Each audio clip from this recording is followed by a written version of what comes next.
Olá pessoal, tudo bem? Na aula de hoje nós vamos aprender quando dado dois subespaços vetoriais, como é que a gente faz para achar o subespaço interseção.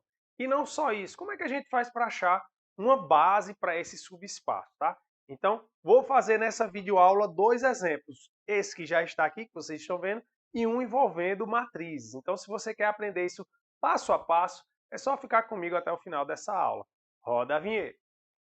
I never made it, but I know what it takes. I'm motivated by a mix of emotion. Got my statement. Eu sou o professor Adriano Medeiros e você está no canal Bote Fé na Matemática. Então, detalhe pessoal, antes da gente começar, eu queria pedir aí que você possa deixar esse seu like aí e se inscrever no canal caso ainda não seja inscrito. Isso é muito importante, né, para apoiar aqui o professor, empolgar para trazer cada vez mais exercícios resolvidos aqui para vocês. Beleza? Conto aí com o apoio de vocês. Olha só, professor, então como é que a gente faz para encontrar o subespaço que é interseção aqui, né, desses dois subespaços? Bem, nesse caso, né, a gente observa que o subespaço ele foi dado, né, com uma condição aqui, né? Ó, a condição do primeiro é que x mais y mais z seja igual a zero. E a condição do segundo é que x menos 3z, isso aqui seja igual a zero. Veja, se eu quero saber a interseção, né, W1 interseção W2, a interseção ele tem que estar aqui e aqui ao mesmo tempo, ou seja, ele tem que atender essas duas condições ao mesmo tempo. Então eu acabo gerando aqui, ó, um sistema, beleza? Então, sempre que a gente quiser encontrar a interseção, o que eu tenho que pegar é que ele tem que atender as duas condições ao mesmo tempo, ou seja, resolver esse sistema aqui, tá bom? Então, olha só o que é que eu vou fazer. Eu vou pegar nessa de baixo aqui, eu tenho que x menos 3z é igual a zero. Então, quer dizer que, o que é que acontece? Que x é igual a 3z, não é isso? Ó? Somando 3z dos dois lados, né? Ou usando a linguagem que a gente usa, passando menos 3z para o outro lado, tá bom? Então, feito isso agora, ó, isso aqui eu já tenho uma condição sobre x. Então, a condição sobre x é que x é igual a 3z. O que é que eu vou fazer agora? Eu vou chegar aqui e vou substituir na primeira equação x, eu vou deixar x em função de 3z, beleza? Então, eu vou pegar aqui a primeira equação e vou colocar ó, 3z mais y mais z igual a zero. Então, quando eu chego que eu estou com uma coisa desse tipo, eu vou observar o seguinte. Olha, x já está em função de z. Aqui eu também consigo colocar y em função de z. Então, eu vou só somar aqui, ó, 3z mais z, que dá 4z, e vou passar para o segundo membro. Então, y dá 4z positivo aqui, né? Ó, indo para o outro lado vai menos 4z. Pronto, então essa foi a condição que a gente tirou dessas duas equações. Que x é igual a 3z e y é igual a menos 4z. Tá bom? Uma coisa aqui, pessoal, que ajuda é o conhecimento que a gente adquiriu lá no cálculo vetorial. Por quê? Se a gente lembra, essa primeira equação e essa segunda equação aqui são equações de dois planos. Tá bom? Então, quando eu tenho dois planos e faço uma interseção, né, que é o que eu estou fazendo aqui, quando existe interseção, essa interseção dá uma reta.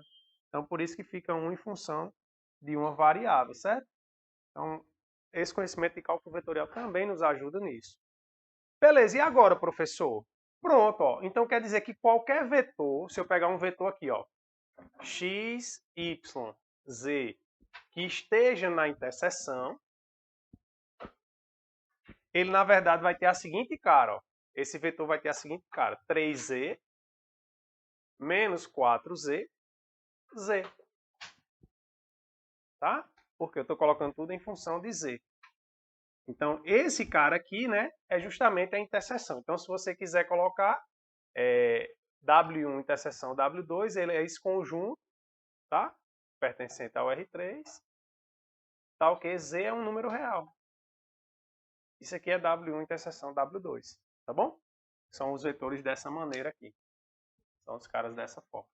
Professor, e como é que eu encontro uma base? Bem, para encontrar uma base para aqui, basta, nesse caso aqui, como só tem uma variável, a gente tira a variável, né? Ó.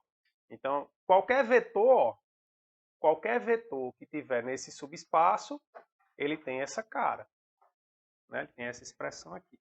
Aí eu pego, ó, como tem z em todos os fatores, eu vou tirar o z como multiplicação por escalar. Então vai ficar 3, menos 4 e 1.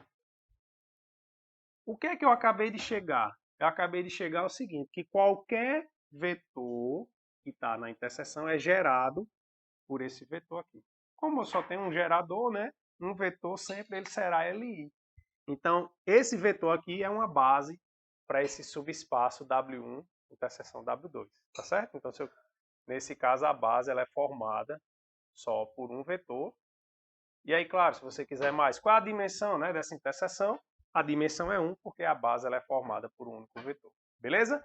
Vamos ver o outro exemplo, que é um caso em que a gente trabalha com uma matriz, né, com o espaço das matrizes, com o subespaço formado por matriz. Bem, então vamos aqui para o segundo exemplo, né, para depois você ficar dizendo, professor, você só faz os exemplos mais canônicos. Lá na hora da prova o professor bota uma matriz. Então por isso que eu estou trazendo uma matriz aqui.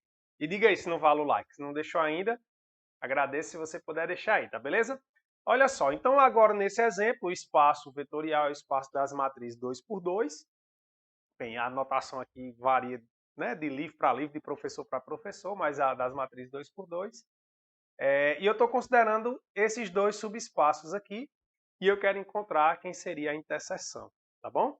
Bem, e consequentemente uma base, né, para esse subespaço vetorial que é a interseção. Professor, por que você já está dizendo que a interseção é subespaço vetorial? A gente já viu isso na aula passada, né? Então eu vou também deixar o link aí na descrição, caso você ainda não tenha visto, né? Inclusive eu indico muito que você assista, porque lá eu falo até sobre a união, né, de dois subespaços, que nem sempre vai ser um subespaço vetorial, né? Mas deixa até uma dica bem importante lá para questões de V ou F. Então olha só. Então, como eu quero saber a interseção, ele tem que atender essa condição e essa condição. Olha, quando a gente pega esse tipo de exercício, o que a gente tem que bater o olho no subespaço é identificar o que é a condição do subespaço, qual é a restrição do subespaço, tá bom? Então, olha só, como aqui o espaço que eu estou considerando é o espaço das matrizes 2 por 2, uma matriz 2 por 2 ela é assim, né? Concordam comigo?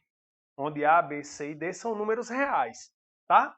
Então, olha só, qual é a característica que eu tenho no W1 aqui? Ah, professor, a característica é que esse número daqui é igual a 0. Exatamente. Então, se esse cara pertence ao W1, a gente pode dizer que D é igual a 0. Tá bom? Agora, de novo, vou pegar agora um vetor que está... aqui é o A, né? A, B, C, D. Agora eu vou pegar um vetor, né, 2 por 2 e vou considerar ele agora no W2. Bem, no W2, o que é que está caracterizando ele aqui? É que nessa posição é 0 e nessa posição é 0. Ou seja, B é 0 e C é 0.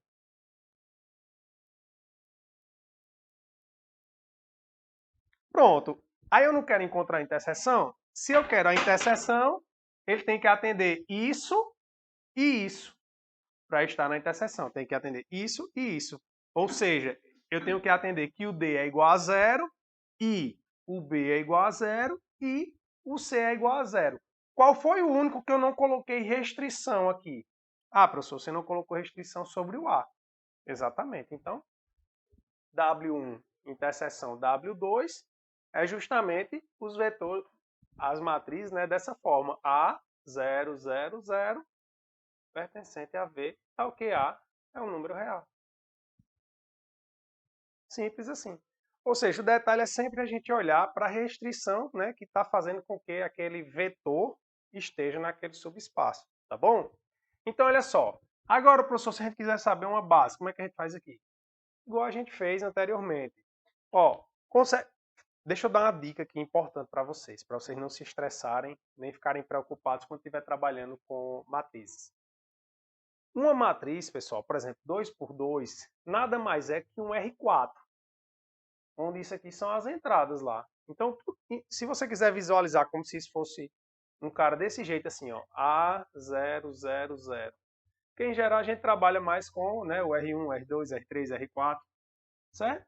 Um espaço de matriz 2 por 2 nada mais é do que um R4, no fim das contas. A gente vai estudar isso mais na frente no curso, quando a gente vê a parte de isomorfismo. Tá beleza? Ou seja, só para você lembrar que tudo que funciona aqui para esse vetor, funciona para esse também. Tá bom? Então, novamente, como é que a gente faz para achar uma base? Eu coloco aqui um vetor qualquer, né? Ó, que está na interseção, ele tem essa cara. Como aqui eu só tenho uma entrada que é não nula, né? Acaba que eu coloco ele, né, para fora, ou seja, aqui é a mesma coisa, né? Aí vai ficar 1, 0, 0, 0. Então, essa matriz aqui é a matriz que gera esse subespaço. De novo, como só tem um vetor, consequentemente, a base, né, ela é formada só por esse vetor aqui. 1, 0, 0, 0. Então, essa é a base para esse subespaço vetorial, que é a interseção. Consequentemente, como tem um vetor, a interseção a dimensão é 1. Tá bom? Então, espero que vocês tenham gostado. Se tiver dúvida aí, manda para mim. Né? Pode mandar pelo meu Instagram, o @prof.adrianomedeiros. Me segue por lá. Pode mandar alguma dúvida que você tenha, que eu terei o maior prazer em ajudar. Tá bom? Forte abraço, fiquem com Deus e até a próxima.